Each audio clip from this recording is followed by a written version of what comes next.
Sir से मैं बात करूँगा। सर, अपना नाम बताएँ। मेरा नाम राहुल, मैं संस्कृत पढ़ाता हूँ और मैं आपका पहले धन्यवाद देना चाहूँगा कि मुझे इस चैनल पर बात करने की अनुमति दी। सर, आप ये बताएँ कि आपकी कोचिंग कहाँ पर है? हमारी कोचिंग अम्बा मिश्र नगर दक्षपुर वाली गली में पढ़ाते हैं। सर, ये बताएँ आप किस विषय को पढ़ाते हैं? हम संस्कृत को पढ़ाते हैं और संस्कृत में छठवीं से लेकर 10वीं तक, उसके बाद कंपटीशन लेवल की तैयारी भी कराते हैं। तो सर, आप ये बताएँ कॉम्पिटिशन लेवल में आप किन-किन परीक्षाओं की तैयारी के लिए आप पढ़ाते हैं?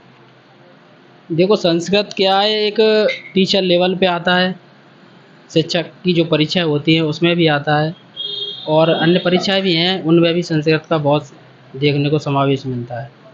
उसको भी हम बखूबी रूप से पढ़ाते हैं।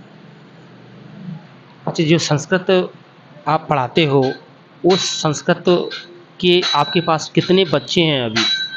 अभी तो ज़्यादा नहीं है हमारे पास, अभी 3 दिन हुए हैं ओपनिंग करते हुए। तो मैं चाहूँगा हम अच्छे से मेहनत करेंगे, ज़्यादा से ज़्यादा अपने लोगों को पढ़ाने का काम करेंगे और मैं चाहता हूँ जहाँ शिक्षा आपको आपके बच्चों के भविष्य के लिए उज्ज्वल है, उसी जगह पढ़ाने का काम करें। मैं ये कहना चाहता हूँ कि जहाँ भीड़ दिखे उस समय अपने बच्चों को व्यर्थ समय ना देते हुए कहीं अच्छी कोचिंग पे पढ़ाने का काम करें, जिससे आपके बच्चे का समय बर्बाद ना हो और अच्छी शिक्षा मिले। अच्छा सर, ये बताएँ आपको आपको जो कॉम्पिटिशन लेवल है, वो आप कितने पहले लोगों को पढ़ा चुके हैं जिससे किसी का कॉम्पिटिशन में सिलेक्शन हुआ हो? मैंने अभी क्या है, नई कोचिंग अभी मार्केट में नया हूँ, तो मैंने कंपटीशन लेवल अभी निम्न स्तर से कराया है। अब मैं ये इस कोचिंग को बड़े स्तर पर लेके आया हूँ, तो मैं चाहूँगा कि मेरे ज़रिए इस कंपटीशन लेवल की वजह से लोग ज़्यादा से ज़्यादा सरकारी नौकरी पाने के पात्र बने। अच्छा, आप ये बताएँ कि जो आप संस्कृत सब्जेक्ट पढ़ाते हैं, उस संस्कृत सब्जेक्ट में आप कितनी योग्यता रखते हैं? आपकी एजुकेशन क्या है? मैंने संस्कृत सब्जेक्ट में अभी बीए कंप्लीट करा है, तो मैं अभी अब एमए करने वाला हूँ और मैंने इससे पहले इंग्लिश से भी करी है और डीएलएड भी मैं कर चुका हूँ शिक्षक के तौर पे।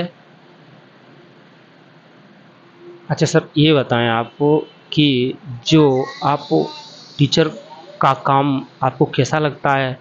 इससे आपको आशय क्या है, आपको पढ़ाने से?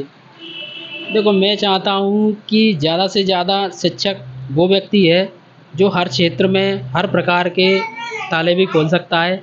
अगर शिक्षक चाहे तो एक बच्चे को एक अच्छे मुकाम पर भी पहुँचा सकता है और शिक्षक चाहे तो एक बच्चे को निम्न स्तर पर भी ला सकता है, क्योंकि शिक्षा वो सेंधी का दूध है जो जितना पिएगा वो दाढ़ेगा।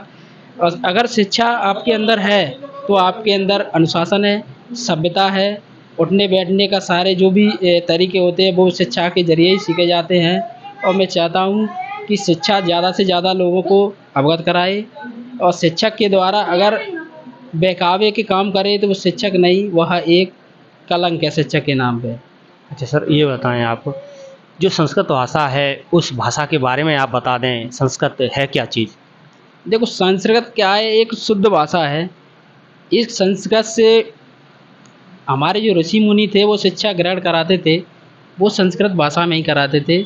और संस्कृत एक ऐसी भाषा है जिसमें किसी भी भाषा का समावेश देखने को नहीं मिलता है और ना ही है, क्योंकि जो वेद शास्त्र लिखे गए हैं वो भी संस्कृत भाषा में लिखे गए हैं और जो अब नए डेवलपमेंट करे गए हैं, जैसे मान लिया जाए कवि कुछ कवि हैं, तो उनने क्या है संस्कृत भाषा से जो ज्ञान अर्जित करके ही इस भाषा को क्या है दूसरी भाषा में कन्वर्ट करके वेद शास्त्रों को लिखा है। आपने सर कहा अभी-अभी कि संस्कृत भाषा में सभी वेद लिखे गए हैं। आप सर वेदों का नाम बता दें, कौन-कौन से वेद संस्कृत भाषा में हैं? जैसे गीता है, आपका रामायण को ले लीजिए और अन्य भी वेद हैं जो संस्कृत भाषा में ज़्यादातर लिखे गए हैं। और संस्कृत भाषा एक देवनागरी भाषा है, ये बहुत ही अच्छी भाषा है। इसमें क्या है कि जो अन्य भाषाओं में देखने को मिलता है, त्रुटि वगैरह मिलती हैं, लेकिन संस्कृत भाषा में कोई भी देखने को त्रुटि नहीं मिलती है। सर मैं आपसे ये जानना चाहूँगा, आपने गीता की बात की, गीता के रचयिता लिखने वाले कौन हैं? गीता के तो शायद इतना नॉलेज नहीं है वेद शास्त्रों में, लेकिन thank you sir. Thank you, कोई बात नहीं। और मैं आपसे जानना चाहूँगा कि आप यहाँ की जो डेमोक्रेसी है, यहाँ की जनता है और यहाँ का जो आवाम है, उसके लिए कोई संदेश देना चाहेंगे आप? मैं सभी लोगों को यही संदेश देना चाहता हूँ कि ज़्यादा से ज़्यादा लोग जो पढ़ने वाले हमारे जो समाज के भाई बंधु हैं, वो अपने बच्चे भाई बंधुओं को पहुँचाने के लिए ज़्यादा से ज़्यादा अपने लोगों को ही पढ़ाने का काम करें, जिससे अन्य समाज के लोग भी पढ़ाते थे वो बहकावे में ला करके खड़ा कर देते हैं, और जो बच्चा जिस क्षेत्र में जाना चाहिए उस क्षेत्र से